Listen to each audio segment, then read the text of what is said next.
maître. Bonjour. Maître Eliatem, nous aimerions recueillir votre analyse au sujet de la crise migratoire qui frappe le continent européen et la France tout particulièrement. Peut-on lier cette crise au phénomène de l'immigration auquel notre pays assiste depuis des décennies ? En effet, ce phénomène migratoire comporte deux aspects.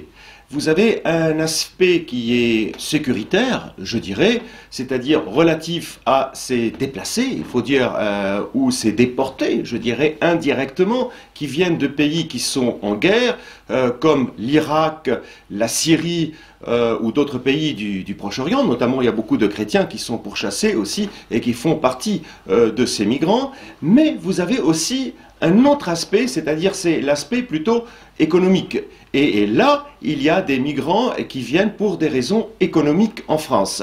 Et c'est cette catégorie de migrants qui ressemble un peu, si vous voulez, au phénomène, je dirais, de l'immigration massive dont la France en particulier, et bien sûr beaucoup de pays européens ont fait l'objet depuis des décennies, il faut le dire, après la Seconde Guerre mondiale et après la décolonisation, parce que, il faut dire, je dirais, c'est quelque chose de normal qui était lié, ce phénomène, à la décolonisation. Et dans quelle mesure vous considérez que ce phénomène était normal comme conséquence de la période de colonisation et de décolonisation? Vous savez, la France, je dirais, millénaire, la France telle qu'elle a toujours été avant la Révolution française, n'est pas un pays expansionniste. Et la monarchie française, sous la monarchie française, il n'y a jamais eu d'expansion ou de colonialisme. À part peut-être deux exemples dans l'histoire, vous avez les croisés, où nous étions entraînés, si vous voulez, par la papauté pour aller récupérer les lieux saints au Moyen-Orient. Et vous avez peut-être un deuxième exemple, c'était lors de la découverte du continent américain, où il y avait une déferlante, je dirais, d'autres pays européens qui ont été pour entre guillemets, coloniser ou conquérir, plutôt pas coloniser, parce que dans l'esprit à l'époque, c'était conquérir un continent qui était vide, et en particulier, c'était les Portugais, les Espagnols, les Anglais, et il y a une fine partie des Français. Mais à part cette exception, la France n'a jamais eu une politique expansionniste colonisatrice.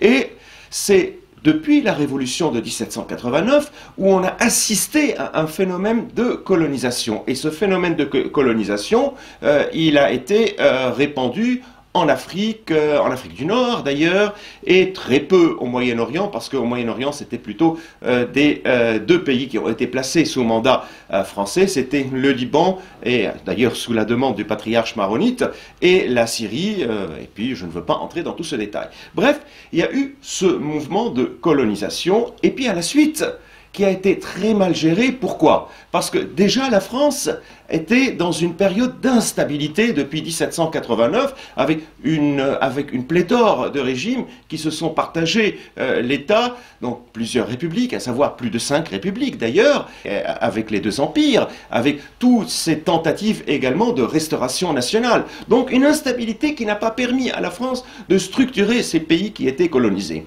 Et puis par la suite, à l'issue de la Seconde Guerre mondiale, nous avons assisté à une sorte, je dirais, de lutte entre les puissances. C'était la guerre froide, c'était la période de la bipolarisation, et par la suite, nous avons assisté le phénomène de ce qu'on appelle de la décolonisation, où il y a quand même certaines mains étrangères, à savoir l'Union soviétique, qui voulait absolument porter atteinte à l'autre bloc ou bien faire la guerre à l'autre bloc, c'est-à-dire le bloc de l'Ouest auquel la France était d'une manière formelle, faisait partie de ce bloc de l'Ouest.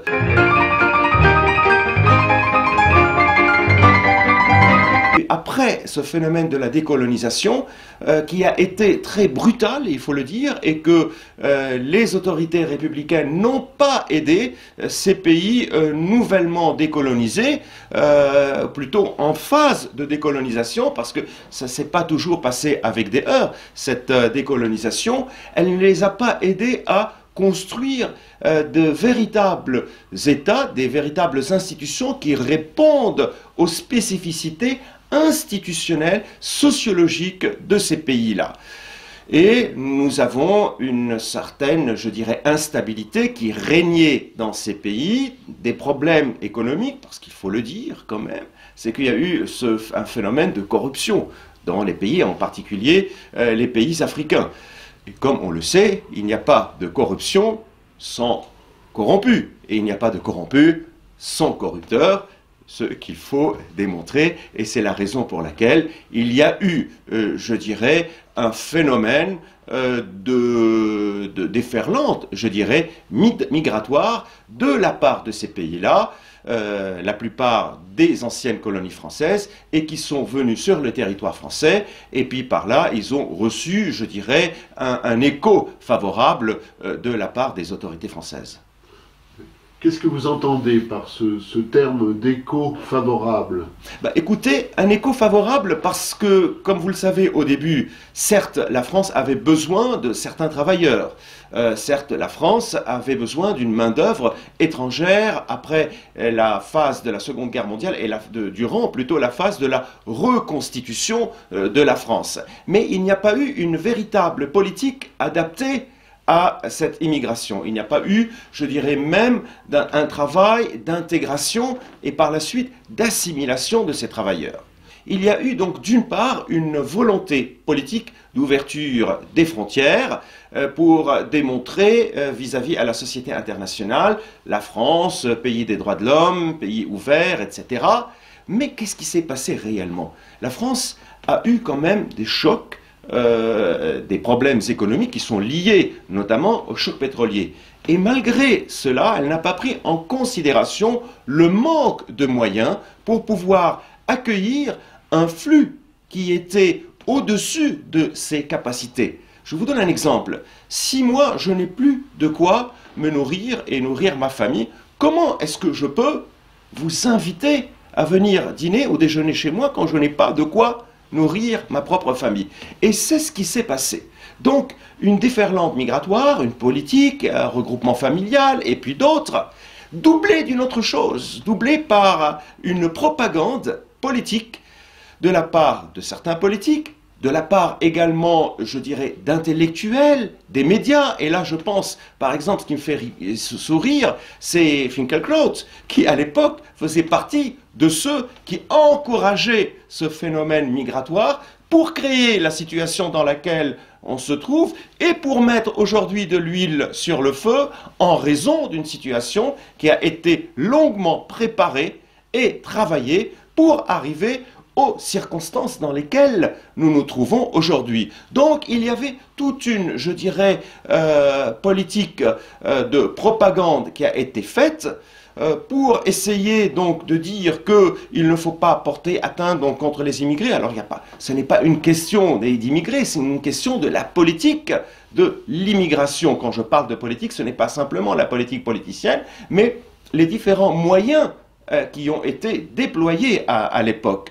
En plus, il y avait une sorte de culpabilisation donc, des Français à cette époque-là, en leur disant « attention, c'est que toute allusion à ce phénomène migratoire était considérée comme du racisme, comme une xénophobie vis-à-vis de ces personnes qui viennent et qui sont de nationalité étrangère. » Et il y a un dernier point qui est assez important, et c'est là, c'est l'écho qu'on a retrouvé, c'était la ghettoisation de ces immigrés, les mettre dans des endroits et créer une nouvelle, je dirais, catégorie sociologique qui va entrer en heurt avec les autres, préparer en fait le terrain à un clash, à un choc entre les banlieues et les villes par exemple. Pourquoi? Parce que ces gens qui vont venir de l'immigration, ils vont venir dans un pays, comme je le disais tout à l'heure, sans moyens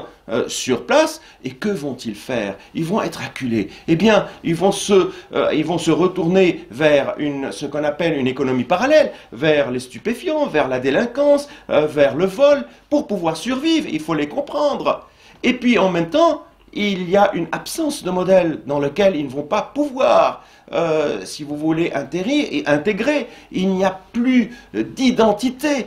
Quand on leur parle, si vous voulez, que la France, bon, c'est un pays, on ne sait pas s'il est catholique, s'il est musulman, s'il est juif, et donc on vous parle d'une laïcité que je dirais qui est très renforcée et qui va faire disparaître l'identité française. Donc quand vous les présentez et vous voulez faire des Français, mais alors que les Français sont en train de perdre leur identité, ils sont complètement perdus, et ce qui va créer, si vous voulez, les différents problèmes auxquels nous avons assisté depuis ces dernières années.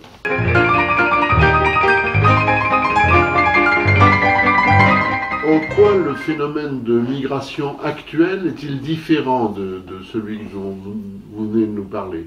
Alors, vous savez, il est différent dans l'aspect des causes, si vous voulez, qui ont conduit à l'arrivée de ces migrants.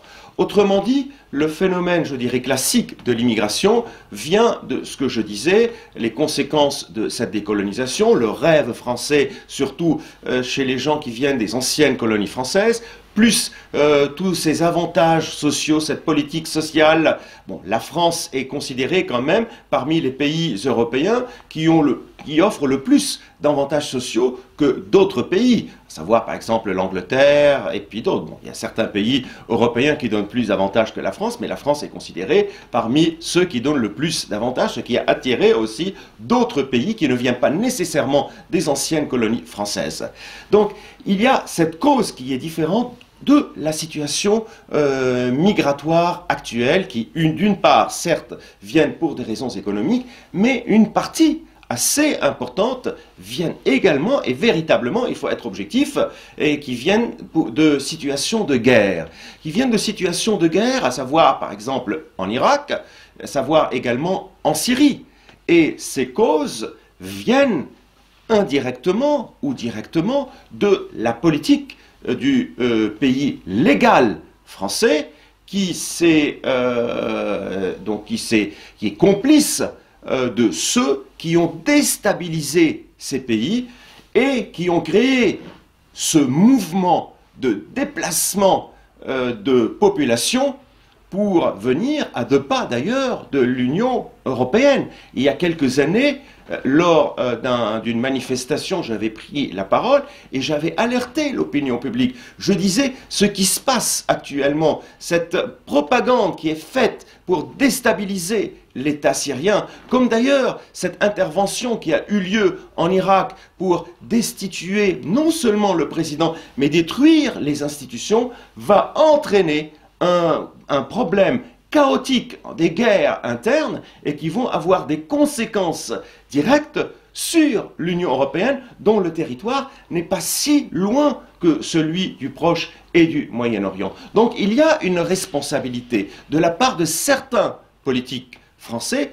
Je vous prends par exemple l'exemple de M. Lévy, comme vous le savez, c'était Bernard-Henri Lévy, donc qui se considérait tantôt philosophe, tantôt journaliste, tantôt missionné du président de la République, qui a tout mené, par exemple, en Libye pour détruire les institutions libyennes, pour créer ce chaos, et qui a permis un flux migratoire qui viennent de l'Afrique, avec des gens qui n'ont rien à voir d'ailleurs dans les conflits du Proche et du Moyen-Orient, mais qui sont des immigrés économiques et qui vont traverser la Méditerranée pour venir se déverser sur le territoire européen. Donc il y a une responsabilité de ces personnes, non seulement dans la déstabilisation de ces pays étrangers, mais également dans la situation dans laquelle se trouvent la France et l'Europe. Et ne pensez-vous pas qu'en plus il existe parmi ces migrants qui nous viennent d'Irak, enfin de tous ces pays, des terroristes infiltrés qui pourraient essayer de menacer notre sécurité? Effectivement, il peut y avoir certains membres, je dirais, d'organisations, de mercenaires, je dirais, ces organisations militaires tels que Front al-Nusra ou bien Daesh, qui sont en Irak et en Syrie, et des combattants qui se sont lassés de combat avec Daesh, etc., qui peuvent faire partie de ces réfugiés qui viennent sur le territoire européen, y compris sur le territoire français. Alors là, il faut être prudent, parce que ces combattants, ces anciens combattants, s'ils viennent de leur propre initiative, ça veut dire qu'ils sont lassés, si vous voulez, et ils ne sont plus d'accord avec ces organisations militaires, et ils ne veulent plus faire ce travail donc, de mercenariat. Mais vous avez une autre catégorie, et là je vous rejoins, où effectivement ce sont des gens qui peuvent être envoyés par ces organisations, et derrière elles, bien sûr, il y a des commanditaires dont on ignore d'ailleurs l'identité, pour venir malheureusement effectuer certains actes sur le territoire, sur les territoires européens, des différents États européens, ou bien en France. Mais là, je peux vous dire, et c'est pas ça ce qui m'effraie. Ce qui m'effraie, c'est ce phénomène général. Donc, autrement dit, ces migrants qui sont en train de débarquer sur le continent européen et également en France. Et ce sont, je dirais, des terroristes, un terrain, ils donnent, si vous voulez, ils constituent un terrain favorable à des terroristes potentiels. Et je m'explique. Comment voulez-vous voir donc un type qui vient de Syrie ou bien d'Irak, avec ses enfants, avec sa famille, qui vient et qui s'installe sur le territoire français ou bien dans d'autres pays de l'Europe, au bout de quelques mois, il va se trouver sans nourriture, sans revenus. Donc ce qu'il avait comme argent de poche va complètement disparaître, et il va voir devant lui ses enfants en train de mourir. Eh bien, on va faire de ce type-là une proie facile aux commanditaires d'actes de déstabilisation du continent européen, à qui il suffit de donner 1000 € pour aller lui dire « prends ce sac et dépose-le en tel endroit ». Et donc on va constituer avec ces types-là, avec ces gens-là, en fait, des terroristes potentiels qui peuvent mettre en danger la sécurité des pays européens et de la France.